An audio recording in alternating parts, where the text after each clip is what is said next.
A short turnaround, do you feel like from a game plan perspective, prep perspective, you're already caught up, or is it still kind of catch up mode? No, I think we're caught up. I mean, our coaches and the sports staff and analysts and GAs have done a really good job just preparing for this. And, at this point in season 2, you kind of start building your package and you kind of, hey, what can we get to that our kids really feel really good about, really know, can play really fast and physical and go play the way we want to play. So you don't want to overload them, get them thinking too much, that'll slow them down.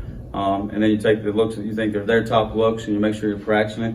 Make sure you're preparing for what we call their fastballs and make sure you're sitting on those and ready to play those. So that's what we've done. And just I was actually talking with the coaches out there just there and say, hey, what other looks do we need to show them that we need to possibly be prepared for?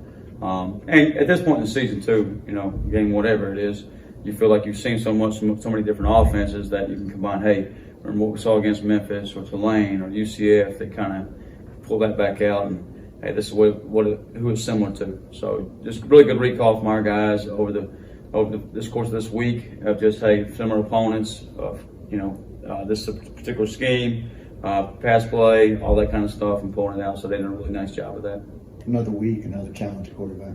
Yeah, hopefully one day you'll quit saying that. I think he's a really good quarterback. He's a really good arm talent and really special kid. And I know I heard some guys in the preseason say he's better than the kids with the Jets. I don't know. I'm not an NFL quarterback guru, but I think he's pretty good. And he certainly got our attention and our respect. So we got to do a good job with him. I thought Liberty did a nice job getting pressure on him. That was probably his worst game of his career. So we'll probably try to replicate some things they did, hopefully. But you got to look at the other games that he played really well in, and threw for almost 400 yards against the University of Arkansas, and did some really nice job against Notre Dame. So those are games that he's played well in, and you got to go back and why did he play well in those games, and what can you take away from him? What do we got to take away from him? So certainly a challenge. We got to go out there and take care of us and do things we do well.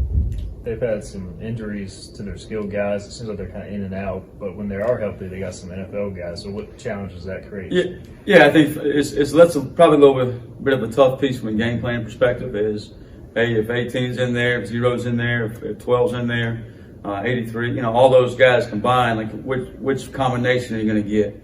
And then who do they want to get the ball to? 12 was back full speed and healthy last week, and I think he touched the ball about 15 times out of 30-something snaps that he was in the game. So he was definitely a focal point of their offense. If 0's healthy and he's in there, then maybe he gets a few more touches. Maybe if he's not in there, maybe 12 gets him. If 18 comes back, then obviously some of the touches go to him. So, and if 2, the same thing in the backfield. If 2's back there in full speed, how many touches is he going to get? So that's a little bit of a guessing game from a personnel perspective. Is exactly where they're trying to spread the ball to. You kind of know their base run game, their base pass game, but who their top targets. And I think some of it, too, is just a system. Whoever happens to be in there, 27 and 20 are both good ball players. The tight ends are good players. So we got to, you got to keep your eyes on all of them, know where all of them's at. Obviously, with 12 and 0, 18's around, you dang better sure know where they are. You had an outstanding performance defense-wise last Saturday. How do you kind of grow off of that and take it to Utah? I think anytime you go play well, it builds confidence with your program, with your team, and with our defensive unit. And I think we're certainly doing that. I thought we played pretty well against Memphis until last drive. I think we've only given up like 20 or 23 points, whatever it was there, and felt really good about it. And then carried that in UCF. So you can see, hey, each and every week the confidence grows, and if we can continue to do that and get off to a good start in Utah, then I think that confidence will even grow more, and we can get to where we want to be. What's the balance like when y'all get a pretty big lead over a good offense like UCF? And you probably want to stay aggressive, but you also don't want to give up anything cheap and give up a quick score. Yeah, I kept asking on the headset, hey, should I go get him? Should I go get him? And I just mean, should we go pressure? And really it was kind of like keep the ball in front of you mentality. And really, they had 2 long drives there. They get down and they get 3 points out of both drives. We picked the last drive off in the end zone, but I think one drive took 4 minutes to get 3 points. And so they had the ball with 8 minutes to go in the game, down 17.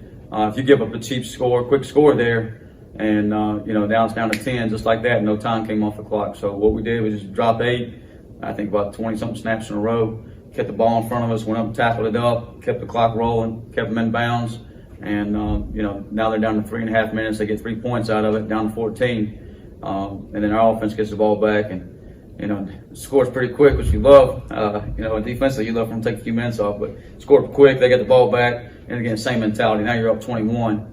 You're up 21, and you still want to keep the ball in front of you.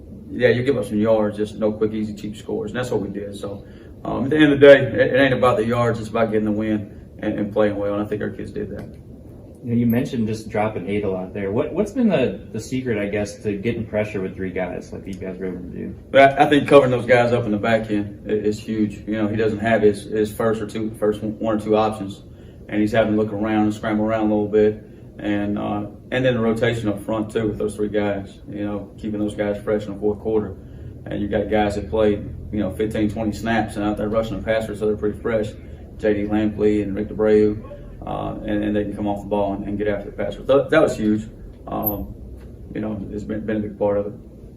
Chad Stevens, we don't talk about him a ton, but he's played a lot for you guys, been pretty critical. Just what has he meant to your defense? Chad is awesome. I mean, he really is. When I first got here, he was in the linebacker room, and we moved him from linebacker to rush, and then from rush to field end, and he's never complained or fussed about it. He's all about the team, whatever he can do to help the football team and help us win, and that's what he's been all about. And he really plays the game, hard-nosed, physical up front, knocks guys back, makes plays in the backfield. Plays on the edge, plays in the B gap, stunts, drops, whatever you want to do, he'll do it. And it's to help us get a win. And he does it full speed. And if there's somebody in front of him, they're usually having a bad day. So I just like the way he plays and just really appreciate Chad. We get a bunch of guys like that and just really thankful they're here and playing the way they are. And getting Rick DeBreu back in the rotation, like we all know he's talented. Just what does it mean to see him get after the passer?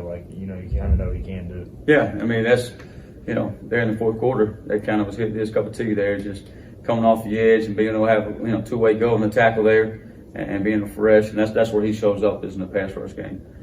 So it's, it's a nice little addition to your toolbox there to our team and our defense. So if we can keep him going that way in the right direction, I think it's going to make us even better down the stretch.